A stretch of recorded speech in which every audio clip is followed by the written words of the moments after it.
करचरणं कृतं वक्कायजं कर्मजं वा श्रवणनयनजं वा मानसं वापराधं विहितमविहितं वा सर्वमेतत्प्रेक्षमस्व।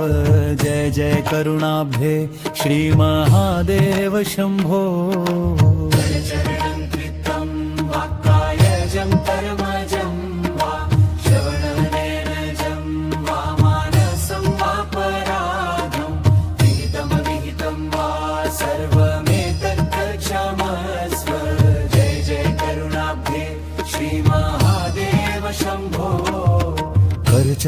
कृतं वक्कायजं कर्मजं वा श्रवणनयनजं वा मानसं वापराधं विहितमविहितं वा सर्वमेतत्क्षमस्व।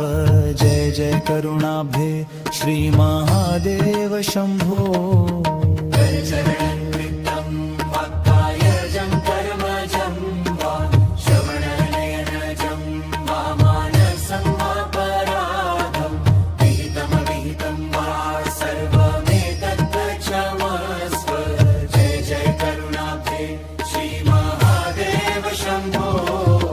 करचरणं कृतं वक्कायजं कर्मजं वा श्रवणनयनजं वा मानसं वापराधं विहितमविहितं वा सर्वमेतत्क्षमस्व।